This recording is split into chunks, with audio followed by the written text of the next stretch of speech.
আমাদের রেজাল্ট চাই, রেজাল্ট চাই, 7 দিনেই রেজাল্ট চাই, সবাই বলো রেজাল্ট চাই, রেজাল্ট চাই, রেজাল্ট চাই, 7 দিনেই রেজাল্ট চাই, রেজাল্ট চাই, রেজাল্ট চাই, 2020 রেজাল্ট চাই, ফাইনাল মেরিট প্রকাশ করতে হবে, করতে হবে, অবিলম্বে করতে হবে।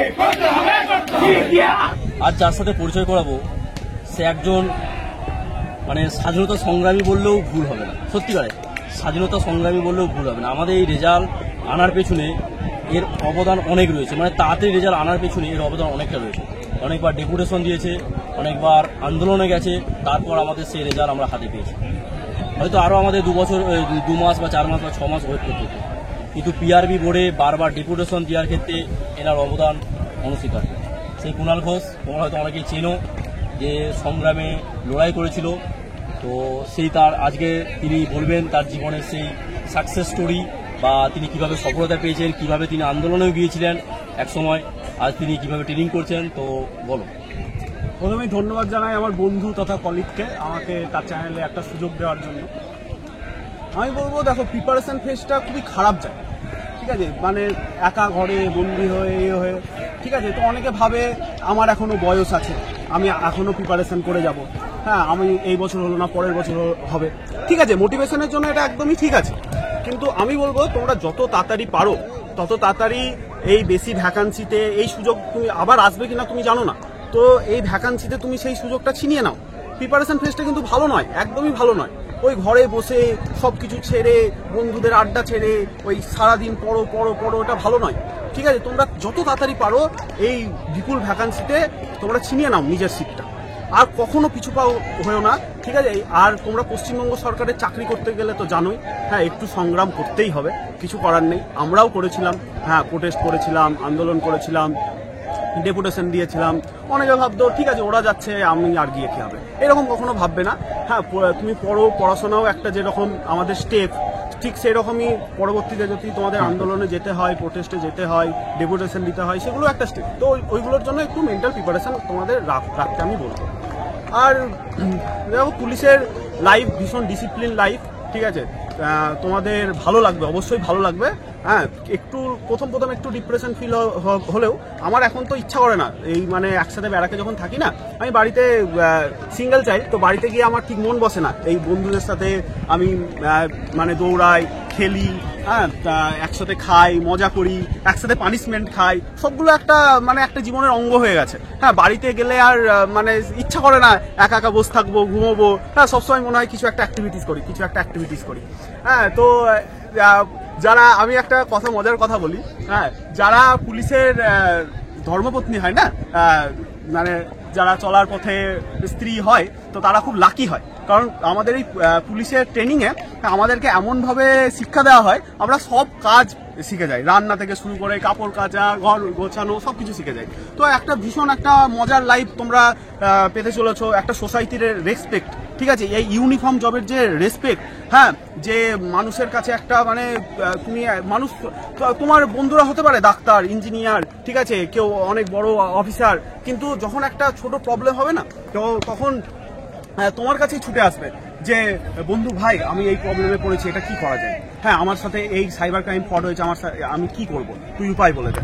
তো তোমার তখন একটা ভালো লাগবে যে আমি একটা মানে পুলিশের চাকরি করছি, আমি কাউকে সাহায্য করতে পারছি, সমাজের কিছু কাজে আসছি, এটা তোমার নিজের মধ্যে একটা মানে প্রাউড ফিল হবে। হ্যাঁ আর আমাদের যে পিটি প্যারেড হয়, হ্যাঁ তারপর যখন পাসিং আউট তোমাদের প্যারেড হবে, সেদিন দেখবে চোখে কান্না চলে আসছে। মানে যখন ওই তোমরা রাষ্ট্রীয় স্যালুট দেবে, যখন নিশান টলি চলতে শুরু করবে, আমার চোখ দিয়ে তো সত্যি জল বেরিয়ে গেছিল। তো তোমাদের মোস্ট ওয়েলকাম আমাদের এই পুলিশের চাকরিতে, আমাদের এই ডিপার্টমেন্টে। আমাদের এই ডিপার্টমেন্ট খুবই সহযোগী এক ডিপার্টমেন্ট। হ্যাঁ তো আমাদের যথেষ্ট পুলিশে আমাদের মুখ্যমন্ত্রী সুযোগ সুবিধা দিচ্ছেন, হ্যাঁ কোনো অসুবিধা হবে না, তোমরা পুলিশ ডিপার্টমেন্টে এসো। কিন্তু তার জন্য অবশ্যই আগে প্রিপারেশন, তোমরা এইগুলো মোটিভেশন হিসাবে নাও, কিন্তু তোমাদের প্রিপারেশন কিন্তু চালাতে হবে। হ্যাঁ তোমাকে কেউ 1 ইঞ্চি জায়গা ছাড়বে না, তোমাদেরকে এই সংগ্রাম চালিয়ে যেতে হবে।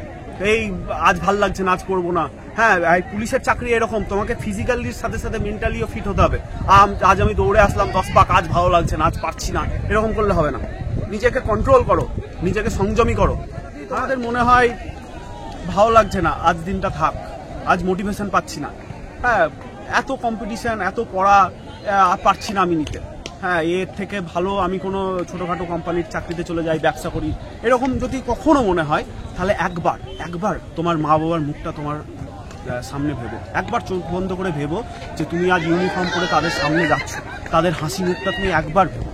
আর পাড়ার সমস্ত লোক যারা এখন তোমাকে টানা মারে, যারা বলে এর দ্বারা কিছু হবে না, এ তো অ্যাভারেজ স্টুডেন্ট, সরকারি চাকরি পাওয়া কি অতই সোজা, ওদের রিয়াকশনটা তুমি ভাবো। তুমি যখন ঢুকবে ইউনিফর্ম পরে বাড়িতে, একবার ভাবো তোমার মা বাবার হাসি মুখ, তোমার ছোট ভাই বোনের হাসি মুখ, তুমি তাদের আজ তুমি বাবাকে বলো বাবা আমার এইটা চাই, বাবা আমার ওইটা চাই, আর তুমি যখন ফার্স্ট স্যালারি পাবে সেই টাকায় যখন মা বাবাকে গিফট কিনে দেবে, ছোট ভাই বোনকে গিফট কিনে দেবে, তাদের মুখের হাসিটা, তাদের খুশিটা একবার ভাবো, তোমার চোখে জল চলে আসবে। তো সেইটা মোটিভেশন হিসাবে নাও।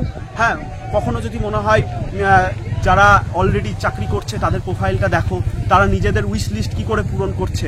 হ্যাঁ আমার অনেক বন্ধুরা এখানে এসেছে যারা নিজেদের ফার্স্ট স্যালারিতে নিজেদের 14 পেড টাকাতে বাইক কিনছে, মা বাবাকে মোবাইল গিফট করছে, হ্যাঁ বোনকে স্কুটি কিনে দিচ্ছে। তো এইগুলো মোটিভেশন হিসাবে নাও, মোটিভেশনের কমতি নেই, হ্যাঁ নিজের মধ্যে মোটিভেশন তৈরি করতে হবে, এগুলো মোটিভেশন হিসাবে নাও। তোমরা পড়াশোনা শুরু করো, হ্যাঁ এই ভ্যাকান্সি আবার কবে আসবে কি না আসবে এই কোনো ঠিক নেই, ঠিক আছে। তো সরকারি মানে কিছু আমরা জানি না সরকার কখন বদল হবে, কি ভ্যাকান্সি দেবে, তো এই বিপুল ভ্যাকান্সিতে নিয়ে নাও না চাকরিটা।